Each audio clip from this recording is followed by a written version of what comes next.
Aja, nggak semuanya kok. Baik, mungkin untuk promonya saya mungkin ngutip sedikit. Saya pribadi yang ingin menghasilkan karya yang bermanfaat untuk diri sendiri tadi karena ada cuan-cuannya, tapi juga bermanfaat untuk orang lain. Jadi ya memang karena tadi itu karya ya, walaupun kita sebenarnya sudah menulis di jurnal, jadi kan dia sebenarnya ada bisa tidak hilang lah, mudah-mudahan kalau jurnalnya dibaca. Terus untuk goalsnya ingin menulis buku yang menjadi bestseller nasional. Amin. Luar biasa. Boleh diberikan tepuk tangan? Oke. Walaupun 15 orang kita tetap ramaikan saja pertemuan ini. Oke, saya lanjut ya. Kita masuk ke part yang kedua. Nah, ketika sudah merasakan apa saja benefit menulis buku, menerbitkan buku dan mendistribusikannya, kemudian sudah merumuskan atau menuliskan strong why, keinginan yang mendalam dan tujuan menulisnya, kita masuk ke ya sekarang ayo kita mulai menulis buku. Nah, buku apa yang harus saya tulis? Kalau merujuk pada pemaparan sebelumnya, maka akhirnya saya ketemu dengan Undang-Undang Republik Indonesia Nomor 12 Tahun 2012 tentang Pendidikan Tinggi, Pasal 12. Saya bacakan. Ayat yang pertama, dosen sebagai anggota sivitas akademika memiliki tugas mentransformasikan ilmu pengetahuan dan atau teknologi yang dikuasainya kepada mahasiswa dengan mewujudkan suasana belajar dan pembelajaran sehingga mahasiswa aktif mengembangkan potensinya.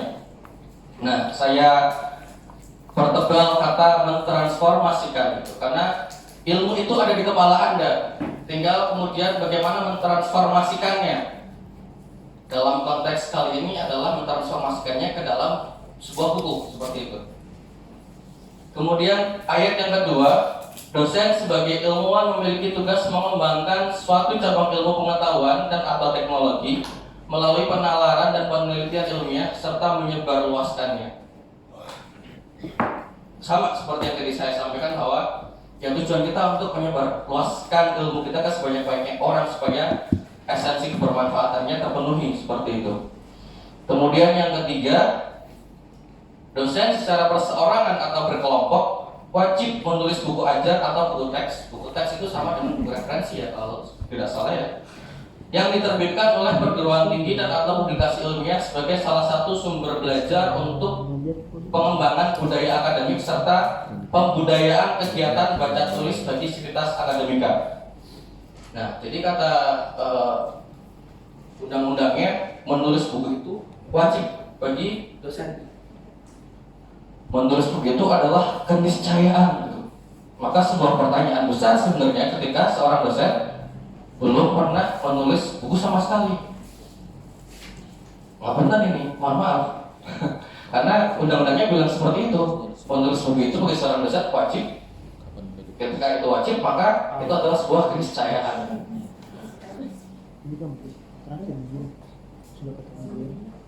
Kita bisa menulis buku apa saja, tapi karena tadi acuannya adalah buku ajar dan buku referensi, jadi saya sedikit singgung soal buku ajar dan buku referensi.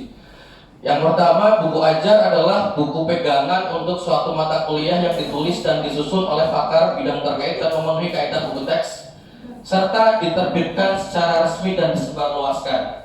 Jadi harus diterbitkan secara resmi, bukan dengan membuat buku ajar, dicetak sendiri, kemudian diberikan ke para mahasiswanya, sementara buku itu tidak pernah diterbitkan.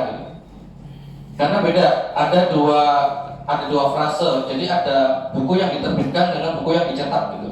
Buku yang dicetak belum tentu diterbitkan. Buku yang dicetak buku yang diterbitkan pasti akan dicetak gitu. Walaupun jumlahnya tidak terlalu banyak misalnya, karena pasti akan dicetak. Kita ketika menerbitkan sebuah buku setidaknya ada beberapa eksemplar yang kami berikan ke Perpustakaan Nasional dan Perpustakaan Provinsi. Jadi pasti dicetak. Tapi kalau dicetak doang, itu belum tentu diterbitkan. Maka buku ajar yang harus Anda tulis adalah buku ajar yang diterbitkan secara resmi dan disebarluaskan. Nah, ini adalah ciri-ciri buku ajar yang baik. Yang pertama, format bukunya sesuai dengan ketentuan UNESCO, yaitu maksimal ukuran kertasnya A4 dan minimal menurut Dirjen Pendidikan Tinggi adalah A5 dengan jumlah minimal halaman 49. Nah, seperti yang tadi saya sampaikan, nggak sampai 50 bahkan, minimal 49. A5 lagi. A5 itu kan setengahnya A4, Bapak Ibu. Bayangin. Jadi bukan pekerjaan yang berat seharusnya. Kemudian yang kedua, memiliki ISBN atau International Standard Book Number. Nah, poin memiliki ISBN itulah yang tadi saya sebut dengan bukunya diterbitkan. Bukunya diterbitkan itu cirinya dia punya ISBN. Kemudian poin yang ketiga, menggunakan gaya bahasa semi formal. Kemudian yang keempat, struktur kalimatnya minimal SPOK. Kemudian karena itu buku ajar, jadi harus mencantumkan tujuan instruksional umumnya, kemudian tujuan instruksional khususnya, dan kemudian kompetensinya apa aja.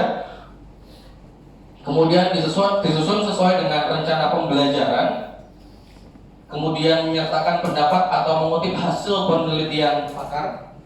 Kemudian menggunakan catatan kaki atau catatan akhir atau daftar pustaka, dan jika memungkinkan menyertakan indeks.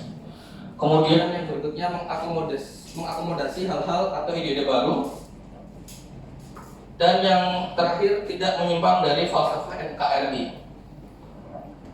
Ini ciri-ciri buku ajar yang baik. Apakah harus ada semua poin ini? Yang saya tahu sih tidak harus semuanya ada gitu ya. Ada beberapa hal yang kalau tidak ada tidak masalah gitu.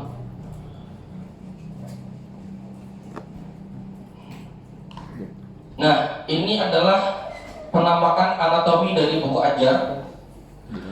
Yang pertama, ia harus ada judulnya. Kemudian prakata. Prakata dengan kata pengantar sama atau beda? Apa? Prakata dengan kata pengantar itu sama atau berbeda? Sama.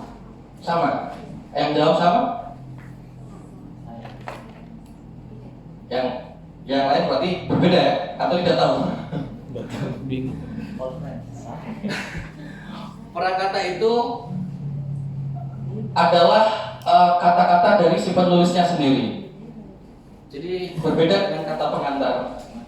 Walaupun fungsinya mungkin sama, secara fungsi mungkin sama. Si penulis ingin mengantarkan pembaca sebelum membaca bukunya lebih lanjut. Tapi secara esensi berbeda karena perkata itu langsung dari si penulisnya. Sementara kalau kata pengantar itu dari orang lain. Biasanya seperti itu. Jadi ini adalah salah satu hal yang kemudian memudahkan lagi gitu. Kita tidak perlu meminta kata pengantar ke orang lain gitu. Ya, kita bikin pengantar sendiri gitu. Maka prakata gitu. Kemudian dia ada daftar isi, ada daftar tabel dan daftar gambar. Kemudian batang tubuhnya yang terbagi ke dalam bab atau bagian dan bagian evaluasi. Nah ini ya kita sering membaca, melihat buku ajar hampir selalu seperti ini ya. Judul babnya, kemudian capaian yang diharapkannya, kemudian masuk ke materi pembahasan dan kemudian ke evaluasi, kemudian masuk ke bab berikutnya seperti itu lagi, dan bab berikutnya seperti itu lagi, dan seterusnya. Kemudian dicantumkan daftar pustaka seperti biasa. Kemudian glosarium dan indeks. Ini adalah anatomi buku ajar. Apakah harus banget seperti ini? Bisa jadi iya, bisa jadi enggak gitu. Karena buku yang tadi warna hijau itu yang kemudian di ACC sebagai buku ajar dan mendapatkan poin 20, itu susunannya tidak seperti ini. Bentuknya memang buku ajar, semacam pengantar praktikum itu, tapi tidak sesuai dengan anatomi ini. Tidak plek banget seperti ini. Jadi ada bagian yang ada, bagian yang tidak ada. Seingat saya tidak ada glosarium, tidak ada indeks. Dan ternyata bisa juga institusinya meng-ACC buku tersebut sebagai buku ajar. Nah, lagi-lagi ini adalah ciri yang baik begitu ya. Kalau bisa 100% ada semua, ya berarti kategori baiknya terpenuhi. Kita lanjut ke berikutnya adalah soal buku referensi. Nah, ini sedikit lebih berat daripada buku ajar. Buku referensi adalah suatu tulisan ilmiah dalam bentuk buku yang substansi pembahasannya pada satu bidang ilmu. Nah, kenapa saya bilang sedikit lebih berat? Karena untuk buku referensi minimal 200 halaman. Ciri-ciri buku referensi yang baik, apakah bisa kurang dari ini? Seingat saya buku kumpulan metode praktis itu nggak sampai 200 halaman, seingat saya. Tapi mungkin saya juga salah. Tapi ciri-ciri buku referensi yang baik, yang pertama formatnya, ukuran bukunya sesuai dengan pedoman operasional penilaian akademik dosen, yaitu ukuran kertas maksimal 15,5 kali 23 cm dengan tebal minimal 200 halaman. Ya, kalau bisa sampai 200 halaman itu lebih baik. Kemudian yang kedua sama memiliki ISBN, artinya harus diterbitkan. Kemudian menggunakan gaya bahasa yang formal, struktur kalimatnya sama juga SPOK, ada catatan kaki, catatan akhir daftar pustaka, dan jika memungkinkan menyertakan indeks. Kemudian mengandung banyak pemikiran, konsep bidang ilmu dan penelitian. Ini adalah ciri-ciri buku referensi yang baik. Anatominya ada judul, ada pendahuluan, kemudian rumusan masalah, kemudian tujuan penelitian atau tujuan penulisan, teori mutakhir kalau ada, apa yang Anda temukan yang bisa mungkin mereplace penemuan-penemuan sebelumnya, kemudian masuk ke pembahasan, kesimpulan, dan daftar pustaka. Seperti itu. Nah, sampai di sini mungkin timbul pertanyaan. Jadi saya harus membuat buku ajar atau buku referensi gitu? Kok kayaknya dua-duanya ribet? Saran saya Bapak Ibu, kalau saya seperti itu sih. Yang penting mau mulai menulis terlebih dahulu. Abaikan semua ketentuan itu tadi. Yang harus SPOK lah, harus sekian halaman lah, apalagi harus dan seterusnya tadi. Kalau memang itu menyulitkan Bapak Ibu, bagi saya yang penting mau menulis saja dulu. Kalau emang buku ajar atau buku referensi itu sulit, maka buatlah buku populer.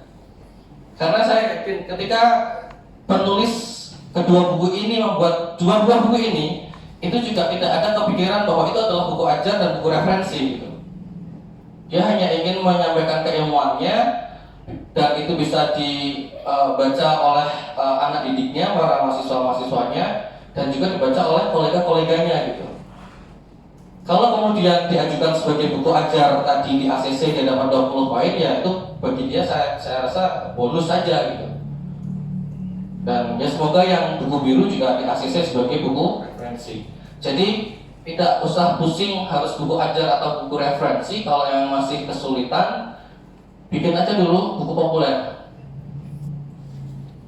Jadi mindsetnya adalah membuat buku populer yang bisa dibaca oleh semua orang, semua kalangan. Tidak terpaku oleh ketentuan menulis yang harus begini, harus begitu gitu. Jadi mengalir saja sesuai dengan apa yang Anda rasakan, apa yang Anda ketahui. Insya Allah memulainya jadi akan lebih mudah. Ini adalah 7 resep menulis buku populer dari saya. Yang pertama, tentu tulislah materi yang Anda kuasai. Penulis-penulis di bentuk VIP adalah orang-orang yang expert di bidangnya masing-masing. Expert di bidangnya masing-masing. Ya, tadi saya sebut ada Dr. Denny Widaya Lukman ya, sudah tahu semua, pakar Kesmafet. Beliau kemudian menulis buku sesuai dengan kepakarannya, minimit, soal daging dan segala macam soal daging itu. Kemudian kami ada juga penulis buku namanya Dr. Lina Susanti, dokter lulusan Korea. Waktu itu menulis soal buku veterinary ophthalmology karena memang studi doktoralnya adalah tentang ophthalmology. Kalau ada yang mungkin sudah punya bukunya, itu juga salah satu buku yang membuat saya terkesima karena pembahasan veterinary ophthalmology yang notabene berat bisa disampaikan dengan sangat-sangat ringan oleh Dr. Lina. Masih muda beliaunya, kalau tidak salah 2 tahun atau 3 tahun di bawah saya. Jadi tulislah materi sesuai dengan apa yang Anda kuasai, itu yang pertama yang paling penting. Jangan kemudian misalnya kita dokter hewan tidak mengerti soal apa misalnya gardening gitu ya, perkebunan, tapi kita menulis buku soal perkebunan. Yang kedua, kemas dengan sudut pandang Anda karena setiap orang punya pengalamannya masing-masing. Ketika misalnya di sini insya Allah ada juga yang expert di bidang veterinary ophthalmology misalnya, saya yakin ketika Anda menuliskan buku tentang itu akan menghasilkan sebuah buku yang berbeda dengan buku veterinary ophthalmology yang sudah kami terbitkan. Pasti berbeda karena setiap orang punya sudut pandangnya masing-masing. Kemudian yang ketiga, membuat alur atau frameworknya seperti lembar borang yang kedua, nanti kita akan sampai ke sana. Jadi kalau bahasa orang itu membuat outline-nya, jadi kita bayangkan urut-urutannya buku ini nanti isinya ada apa aja sih. Saya menyebutnya framework. Kemudian resep yang keempat, bacalah banyak referensi yang berkaitan, jangan sampai kehabisan amunisi. Semakin banyak membaca, artinya semakin banyak pula kita mengoleksi bahan-bahan yang bisa kita tuangkan ke dalam buku kita. Kemudian yang kelima, kombinasikan berbagai referensi, tulis ulang sesuai dengan pemahaman Anda sendiri. Kadang-kadang perlu juga seperti itu. Jadi ketika kita menemukan suatu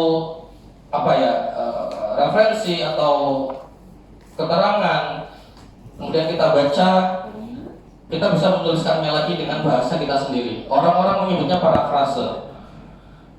Jadi semakin banyak membaca, kita akan semakin banyak memiliki sumber informasi, sumber pengetahuan yang kemudian bisa kita tuliskan ke dalam buku kita dengan bahasa kita sendiri.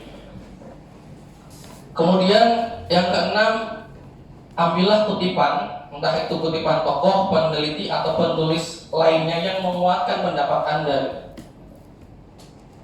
Ya biasanya kutipan dari orang yang otoritinya di atas kita, ya. Biasanya seperti itu. Kemudian yang ketujuh, bisa juga menggunakan kutipan sebagai pancingan. Saya ketika menulis artikel sering melakukan ini, jadi membuat atau menggunakan kutipan sebagai pancingan. Kadang-kadang kita mau menulis itu kan bingung ya, kalimat pertamanya seperti apa ya gitu. Jadi biasanya saya letakkan dulu sebuah kutipan yang berkaitan dengan materi yang ingin saya tulis, baru saya menyambung kutipan itu di kalimat pertama atau di paragraf pertama. Seperti itu. Semoga bisa dibayangkan, bisa dirasakan. Kita lanjut ke 7 hal berikutnya. Ini juga rahasia dapur. Ini buku yang tadi saya sebut. Jadi veterinary ophthalmology, up close and personal. Belajar ilmu penyakit mata tidak pernah semudah ini.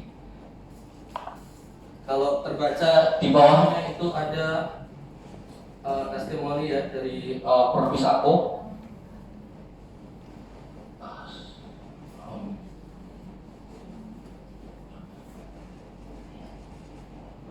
Terbaca nggak? Kalau tidak terbaca, jadi saya coba bacakan dari sini bahwa benar bahwa buku ini tuh membuat pelajaran vet ophthalmology menjadi sangat mudah gitu.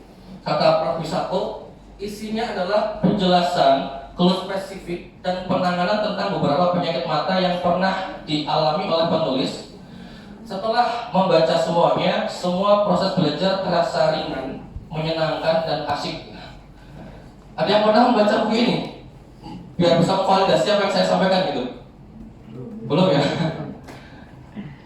Ini salah satu yang tadi saya bilang, buku ini membuat saya terkesima karena materinya berat tapi beliau bisa menyampaikannya dengan ringan. Bahasa novel kalau boleh saya bilang gitu. Nanti silahkan dicari bukunya lah. Harus pesan saya. Jadi ini juga rahasia dapur kami. Kami selalu memilih buku-buku yang memenuhi 7 formula ini. Yang pertama adalah judulnya. Kami serius ketika menentukan sebuah judul. Makanya kemudian muncul judul-judul seperti itu. Makanya kemudian muncul judul-judul ya tadi Meet the Meat, kemudian ada Fundamental Theory Farming, kemudian ada yang judulnya 12 kesalahan fatal peternak pemula. Kemudian yang tadi juga sempat tampil ilmu reproduksi sapi untuk orang lapangan. Kami serius ketika menentukan sebuah judul. Dan ketika Anda menulis buku tidak tahu mau diberi judul apa, juga tidak perlu khawatir karena bisa berkonsultasi dengan penerbitnya gitu. Tidak masalah. Kemudian kami juga menganggap penting adanya sebuah subjudul, apalagi ketika judul bukunya adalah buku-buku yang terlihat berat, karena subjudul itu menjelaskan secara lebih rinci judulnya gitu. Kayak di buku ini sebagai contoh, subjudulnya kami tuliskan belajar ilmu penyakit mata tidak pernah semudah ini. Itu selain berdasarkan memang isinya adalah penulisannya ringan seperti itu, meskipun ringan tapi tetap mendalam karena berdasarkan studi beliau doktoral di Korea itu tadi, juga berdasarkan beberapa testimoni yang masuk, yang hampir sebagian besar mengatakan bukunya mudah dibaca, mudah dipelajari. Makanya kemudian muncullah subjudul itu, belajar ilmu penyakit mata tidak pernah semudah ini. Kemudian beberapa subjudul lainnya, kalau teman-teman Bapak Ibu memperhatikan buku-buku penerbit VIP, hampir selalu ada subjudulnya yang lebih menggugah dan menarik orang untuk mau membaca bukunya. Kemudian yang ketiga, soal konten atau isinya ini sudah jelas. Kita sangat memperhatikan kontennya, kemudian sudut pandangnya, seperti yang tadi saya sampaikan bahwa setiap penulis punya sudut pandangnya masing-masing, dan itu pasti sudut pandang yang unik, saya yakin pasti sudut pandang yang luar biasa. Dan kemudian faktor yang kelima adalah faktor penulisnya. Ini sebenarnya materi ini adalah internal ya, jadi mungkin tidak relate juga. Tapi ini memang 7 hal yang kami perhatikan ketika mau menerbitkan sebuah buku, termasuk faktor penulis. Jadi kadang-kadang ini penulisnya, oke lah, kita membaca tulisan juga pasti melihat ini penulisnya siapa gitu kan. Tapi secara industri buku, kami juga melihat ini punya fanbase berapa banyak gitu. Dia followernya berapa besar gitu. Makanya kemudian muncul nama-nama Dr. Dedi Fakhrudin, ya kan. Kemudian ya Dr. Dedi Udaya Lukman, kemudian Dr. Langgeng, dan seterusnya yang memang mereka punya faktor fanbase begitu ya, punya orang-orang yang sering melihat atau mengikuti seminar-seminar beliau-beliau ini gitu. Tapi ini juga bukan faktor keterkenalan atau famous, ini juga bukan faktor utama, karena Dr. Lina juga tidak terkenal kok. Ketika dia menulis buku, setahu saya Dr. Lina juga tidak terkenal Dr. Dedi dan kawan-kawan itu. Apalagi beliaunya ya sekolah di luar lama, medsosnya nggak aktif atau tidak pernah membahas soal keilmuan, tapi nyatanya alhamdulillah bukunya juga banyak diterima. Karena ketika buku ini diterbitkan, ya kita penerbit membus juga ini Dr. Lina itu siapa, kenapa dia menulis buku ini gitu, apa kompetensinya, ya kita bantu promosikan juga. Maka kemudian faktor penulis menjadi penting. Entah yang sudah punya latar belakang yang sudah dikenal orang, atau yang belum punya latar belakang, ketika memang belum, maka itu adalah PR kami sebagai penerbit untuk memperkenalkan siapa penulis buku ini. Kemudian yang keenam, persona pembaca. Jadi Bapak Ibu kita juga harus tahu buku yang kita tulis itu akan ditujukan ke siapa. Apakah ke mahasiswa kedokteran hewan? Apakah ke kolega-kolega dokter hewan sendiri? Ke kolega-kolega dokter hewan, apakah praktisi hewan kecil saja? Ya kan, kalau ini kan spesifik tuh, veterinary ophthalmology itu mostly pembacanya adalah praktisi hewan kecil. Dan dari awal kita sudah tahu, oh ini untuk membaca praktisi hewan kecil. Praktisi hewan besar nggak akan ada yang beli buku ini, dan ternyata benar nggak ada praktisi hewan besar yang beli buku itu. Jadi menentukan persona pembacanya, saya menulis buku ini untuk siapa gitu. Kalau kita bicara di luar kedokteran hewan misalnya, mengenali persona pembaca juga akan berpengaruh kepada bagaimana cara kita menulis bukunya, atau bahasa kepenulisannya juga akan berbeda. Misalnya ketika saya buat artikel dengan tujuan pembacanya anak-anak muda begitu ya, maka kata sapanya aja misalnya, saya tidak akan pakai kata sapa Anda gitu. Di artikel saya pakai kata sapanya kamu, karena pembacanya anak-anak muda. Tapi untuk buku-buku yang pembacanya untuk profesional atau setidaknya mahasiswa, kita selalu pakai kata sapanya Anda, seperti itu. Itu contoh mengenali persona pembaca akan berpengaruh pada cara kita menuliskannya. Termasuk ketika buku-bukunya Dr. Langgeng misalnya, ilmu reproduksi sapi untuk para lapangan, apakah pembacanya hanya dokter hewan saja? Tidak, karena itu buku juga dibaca oleh teman-teman peternak juga. Hanya kita menyesuaikan isinya. Kita membatasi hal-hal atau pengetahuan apa saja yang boleh teman-teman peternak ketahui dari buku itu. Kemudian kalau kita menyampaikan perlu ada tindakan medis, maka di buku selalu kita sarankan silakan hubungi dokter hewan terdekat gitu. Jadi ada kalimat seperti itu. Contoh, ketika kita mengenali persona pembaca. Kemudian faktor yang ketujuh adalah simplicity, itu penyederhanaan. Ya, seperti lagi-lagi kenapa buku ini yang saya tampilkan, karena sangat mewakili sekali bagaimana Bapak Ibu bisa menyampaikan hal-hal yang rumit dengan cara atau bahasa yang mudah dipahami. Itu yang saya sebut dengan simplicity, menyederhanakan yang rumit. Dr. Dedi Fahrudin kalau tidak salah pernah menyampaikan tingkat intelijensia seseorang adalah ketika dia mampu mengkomunikasikan hal yang rumit dengan bahasa yang mudah dipahami. Jadi semakin tinggi kepintaran kita, seharusnya semakin bisa kita menyampaikan atau mengkomunikasikan keilmuan kita yang mungkin oleh sebagian orang rumit, asing, kita bisa sampaikan dengan bahasa yang mudah mereka pahami. Itu. Semoga bisa dirasakan. Kita lanjut lagi. Ini adalah beberapa tools untuk ngecek plagiarisme ya. Ada yang pernah pakai mungkin salah satunya? Ya. Ini untuk buku dok atau jurnal? Artikel, jurnal, semua tulisan bisa menggunakan tools ini. Ada yang gratis, ada yang berbayar, ada yang dia punya 2 akun, bisa gratis, bisa berbayar. Tentunya dengan kelebihan dan kekurangannya masing-masing. Silahkan nanti coba saja diakses. Kemudian ya iseng aja coba upload salah satu artikel atau jurnal yang pernah Bapak Ibu bikin, kemudian cek apakah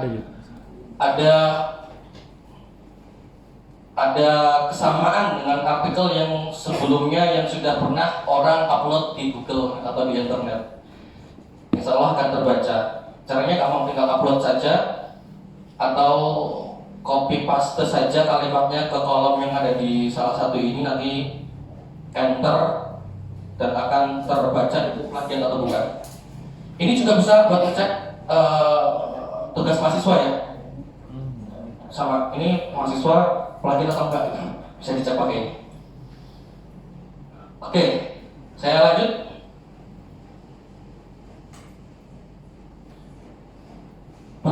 Jadi bagaimana kita membuat buku dengan cara yang mudah sebenarnya. Ini adalah jalan pintas kami membuat buku. Yang pertama, atau ya jalan pintas yang bisa Anda gunakan juga untuk membuat buku. Yang pertama, mulailah dari artikel. Jadi buatlah program 1 hari 1 artikel.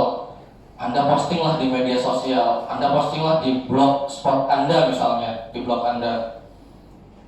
Atau kalau masih malu-malu, ya sudah disimpan aja di drive Anda gitu. Tapi cara ini sangat-sangat manjur sekali. Buatlah 1 hari 1 artikel. Kalau Anda konsisten menulis 1 hari 1 artikel, maka 1 bulan sudah dapat 30 artikel. Kalau 30 artikel itu masing-masing 3 halaman, berarti sudah 90 halaman. Kalau itu 90 halaman A4, berarti sudah 100 lebih halaman buku A5. Sudah bisa jadi buku.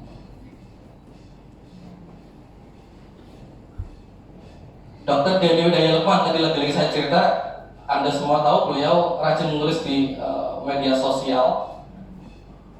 Dan itulah sumber bukunya sebenarnya. Ini saya ceritakan lagi.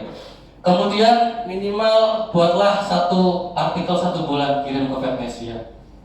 Kalau 1 hari 1 artikel tidak bisa, minimal 1 bulan 1 artikel. Ini juga salah satu misi kami kenapa menghadirkan Vetnesia, yaitu sebagai ajang latihan teman-teman kolega menulis artikel ilmiah populer 1 bulan 1 kali. Kemudian cara yang kedua, kalau nulis sendiri belum pede, buatlah buku antologi. Ajak teman-temannya nulis bareng. Menulis buku dalam format antologi atau menulis bareng-bareng itu sudah pasti lebih ringan, karena biasanya ya katakanlah sekelompok 10 orang, 1 orang menyumbang masing-masing 1 artikel gitu misalnya. Atau sekelompok bahkan 50 orang pun tidak masalah untuk antologi. Jadi 1 orang cukup menyumbang 1 artikel dan bisa jadi buku. Antologi bagus untuk latihan, bagus untuk starting, tapi saran saya jangan keterusan. Jangan sampai kemudian Anda jadi ahli antologi. Orang akan bertanya misalnya, "Dok, bukunya sudah berapa?" Sudah 10, tapi ternyata antologi semua. Jadi minimal adalah minimal satu aja buku karya sendiri, buku solonya, gitu ya. Karena saya juga ketemu beberapa orang yang ahli antologi, bukunya sudah banyak, tapi antologi semua.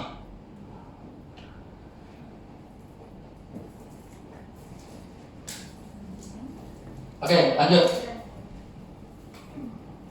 Nah, Vetnesia, tadi saya bilang silakan mencoba untuk mengirimkan artikel Anda ke Vetnesia. 99% pasti dimuat karena kami membutuhkan itu sebagai media latihan Anda juga.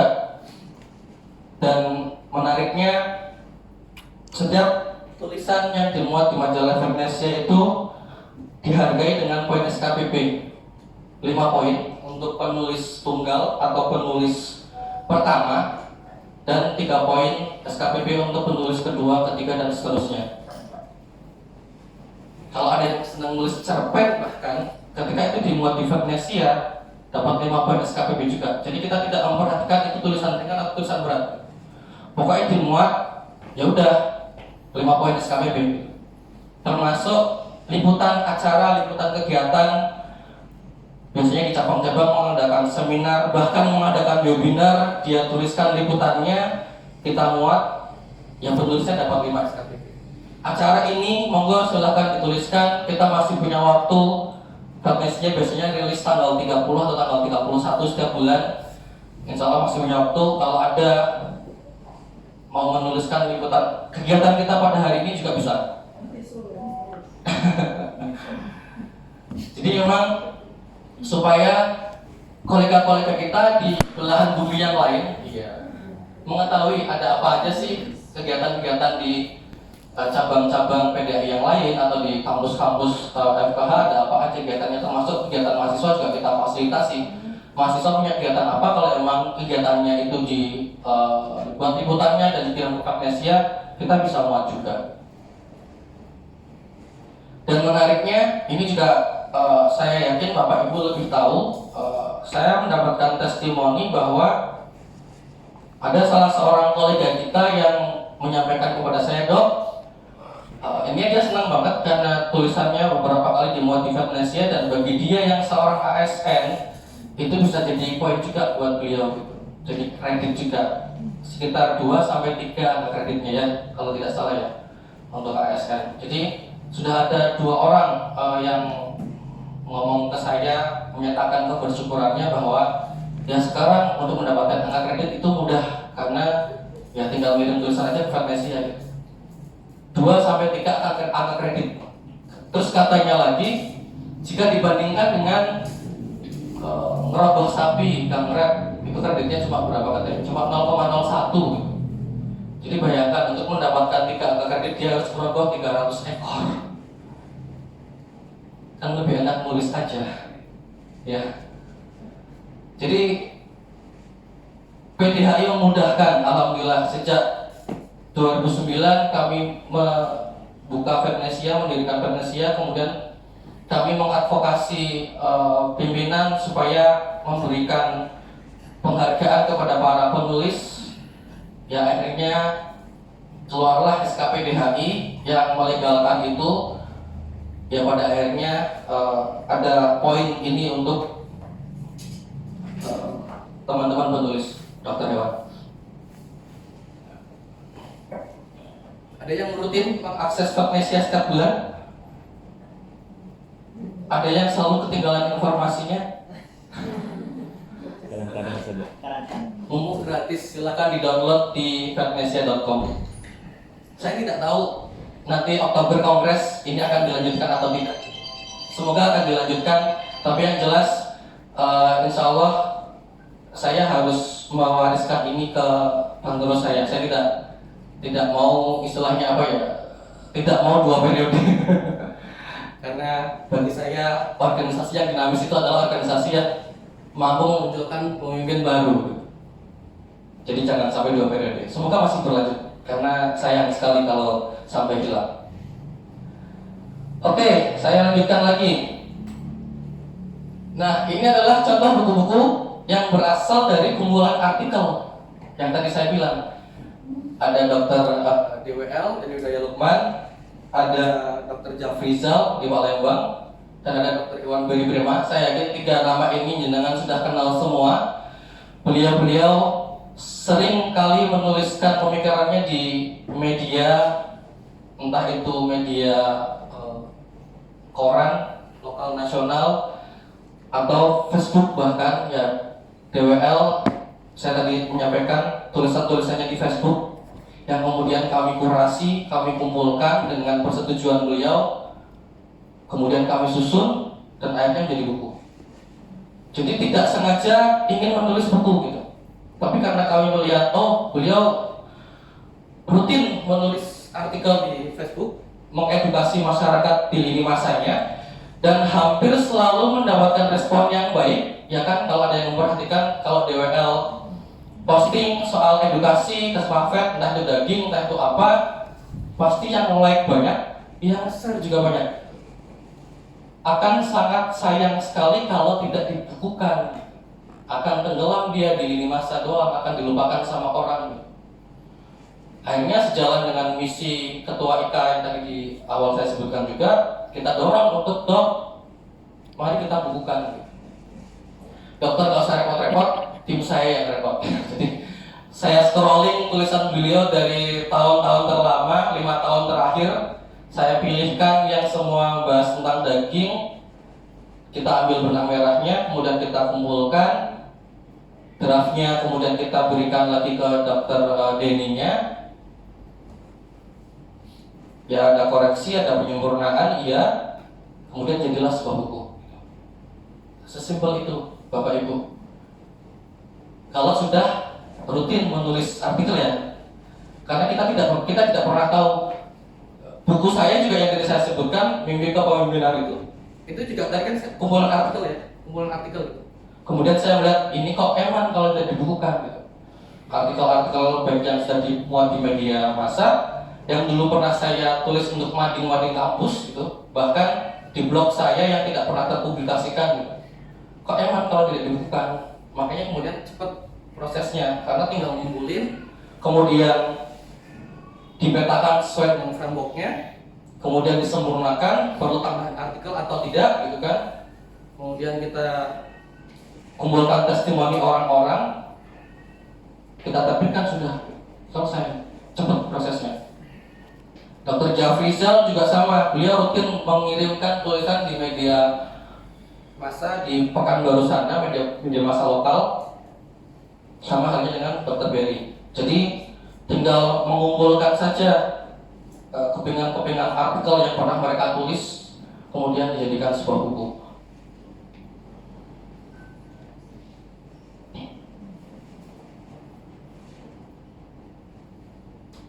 Sampai di sini bisa dirasakan ya.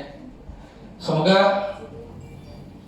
bisa dirasakan tergugah untuk mulai menulis minimal 1 hari 1 artikel. Kalau sudah ada yang punya cita-cita atau bayangan membuat sebuah buku, boleh disempurnakan. Saya coba buatkan frameworknya, ya dasar sebenarnya, tapi kalau tidak kita tuliskan, kadang-kadang kita juga tidak tahu buku kita isinya apa aja ya. Karena persoalan framework ini juga yang jadi masalah untuk dokter Langgeng gitu. Dia baru bisa menyempurnakan ketika susunannya dari kami sudah ada gitu. Makanya dia tinggal nambahin aja gitu. Dari kumpulan videonya kami buat tulisan, kami buat frameworknya, urutannya ini dulu dok, kemudian ini, kemudian ini, kemudian ini, yang perlu dibahas ini gitu kan. Kami buat isinya, kontennya semampu kami, kemudian dikembalikan lagi ke beliaunya sebagai pakar di bidang itu. Udah tuh, beliau tinggal menyempurnakan aja, urutannya sudah ada semua. Jadi akhirnya mudah bagi beliau untuk menyelesaikan buku itu. Dan ini bukan kata-kata saya, beliau sendiri yang menyampaikan seperti itu.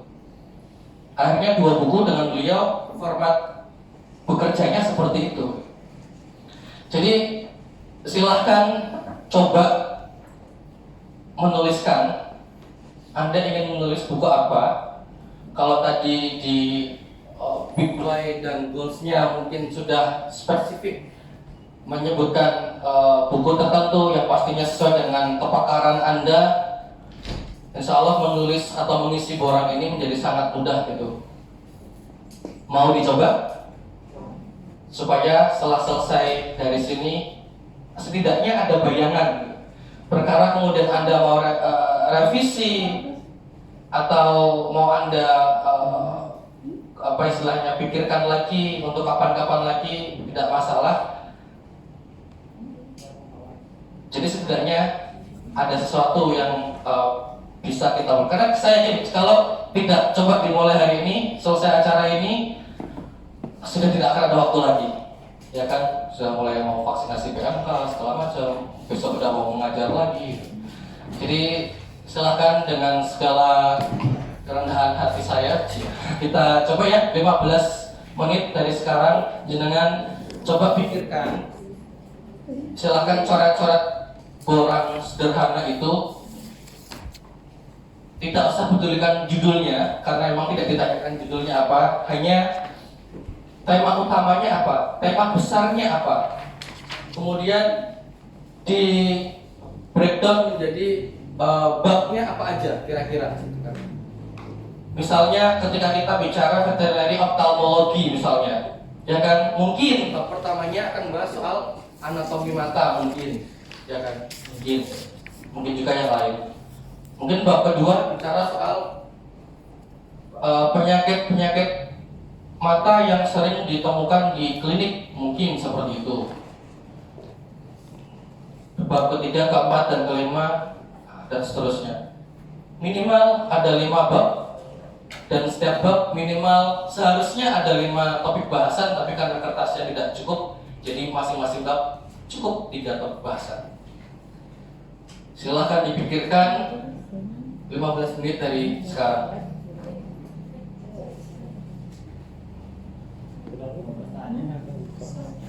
Bebas. Ada kita sendiri. Tapi Kalau normal tadi. tadi kan dikatakan kalau buku ajar itu 49 Kepala. halaman ya. Ya.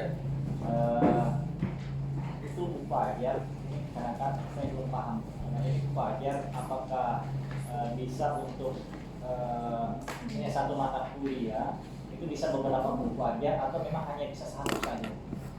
Satu mata kuliah bisa beberapa buku ajar. Bisa beberapa. Maksimalnya berapa ya misalnya?